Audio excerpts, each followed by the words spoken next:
This is my niece, Stella. She's just turned 1 and started to walk. And she's walking in that really cool way that 1-year-olds do, kind of teetering, my body's moving too fast for my legs kind of way. It is absolutely gorgeous. And one of her favourite things to do at the moment is to stare at herself in the mirror. She absolutely loves her reflection. She giggles and squeals and gives herself these big, wet kisses. It is beautiful. Apparently all of her friends do this, and my mum tells me that I used to do this, and it got me thinking, when did I stop doing this? When is it suddenly not okay to love the way that we look? Because apparently we don't. 10,000 people every month Google, "Am I ugly?" This is Faye. Faye's 13 and she lives in Denver. And like any teenager, she just wants to be liked and to fit in. It's Sunday night. She's getting ready for the week ahead at school. And she's slightly dreading it. She's a bit confused because despite her mum telling her all the time that she's beautiful, every day at school, someone tells her that she's ugly. Because of the difference between what her mum tells her and what her friends at school or her peers at school are telling her, she doesn't know who to believe. So she takes a video of herself, she posts it to YouTube, and she asks people to please leave a comment. Am I pretty or am I ugly? Well, so far, Faye has received over 13,000 comments. Some of them are so nasty they don't bear thinking about. This is an average, healthy-looking teenage girl receiving this feedback at one of the most emotionally vulnerable times in her life. Thousands of people are posting videos like this, mostly teenage girls, reaching out in this way. But what's leading them to do this? Well, today's teenagers are rarely alone. They're under pressure to be online and available at all times. Talking, messaging, liking, commenting, sharing, posting, it never ends. Never before have we been so connected, so continuously, so instantaneously, so young. And as one mum told me, it's like there's a party in their bedroom every night. There's simply no privacy. And the social pressures that go along with that are relentless. This always-on environment is training our kids to value themselves based on the number of likes they get and the types of comments that they receive. There's no separation between online and offline life. What's real or what isn't is really hard to tell the difference between.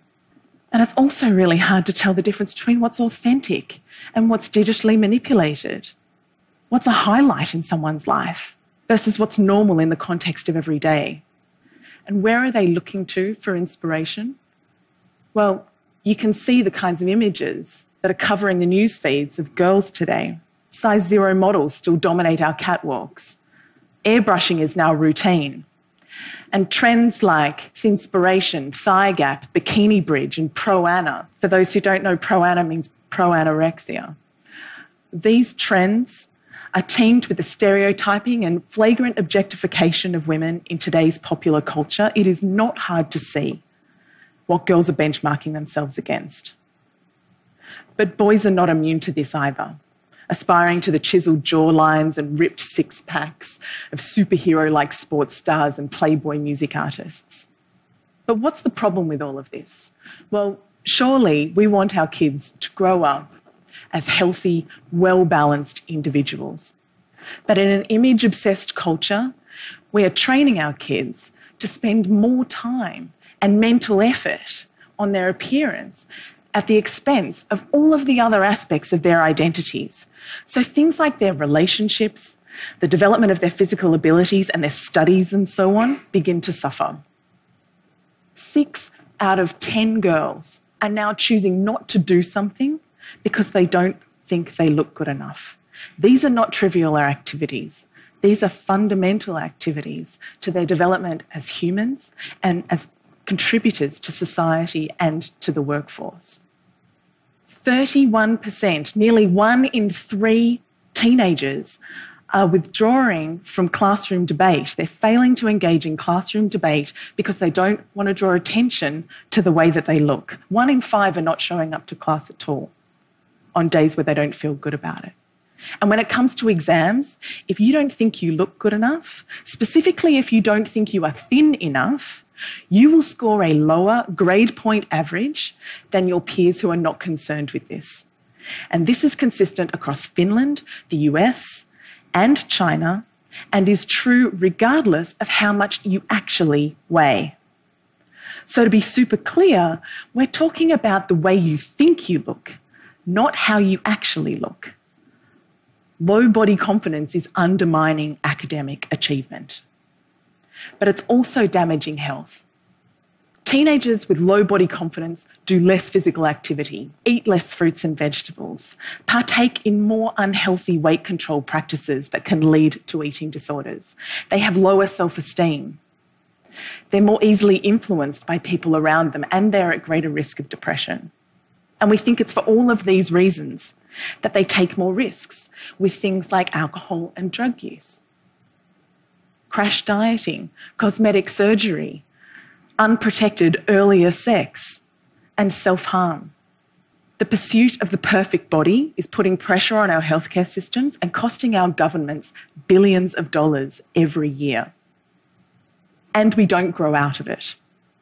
Women who think they're overweight, again, regardless of whether they are or are not, have higher rates of absenteeism.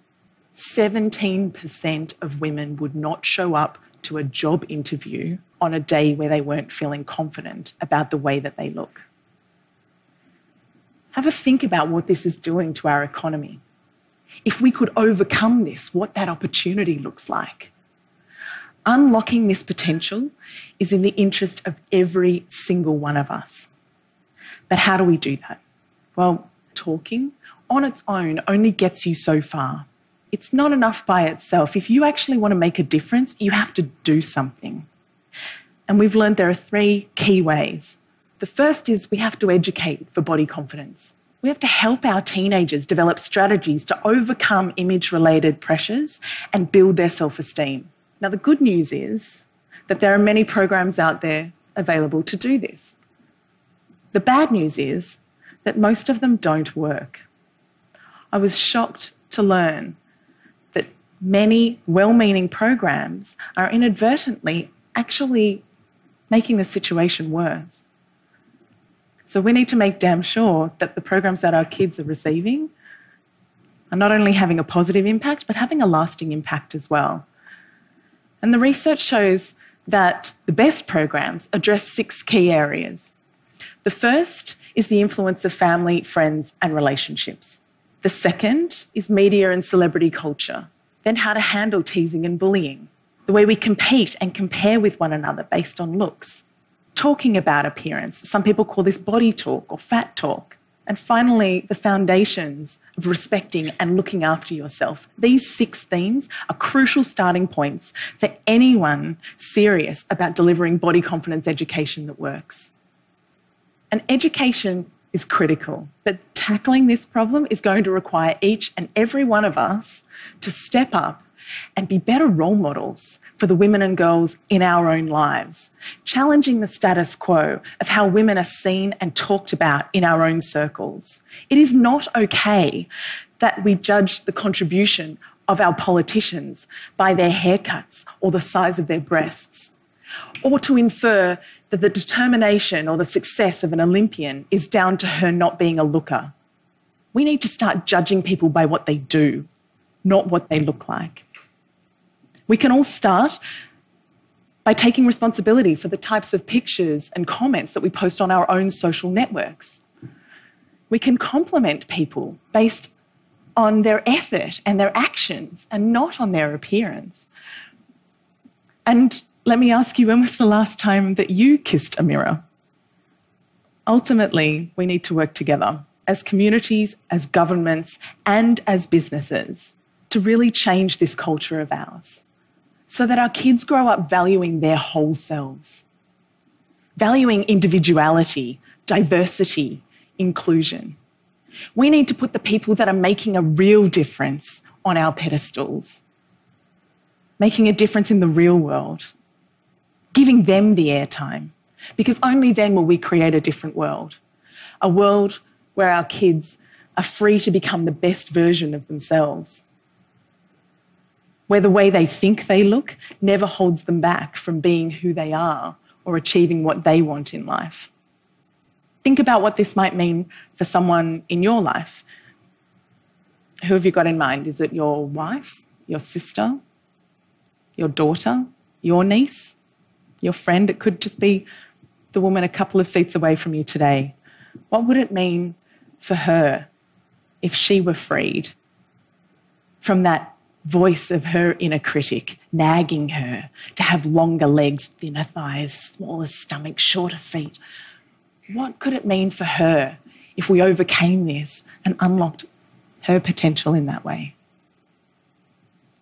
Right now, our culture's obsession with image is holding us all back. But let's show our kids the truth. Let's show them that the way you look is just one part of your identity. And that the truth is we love them for who they are and what they do and how they make us feel. Let's build self-esteem into our school curriculums. Let's each and every one of us change the way we talk and compare ourselves to other people. And let's work together as communities, from grassroots to governments, so that the happy little one-year-olds of today become the confident change makers of tomorrow. Let's do this.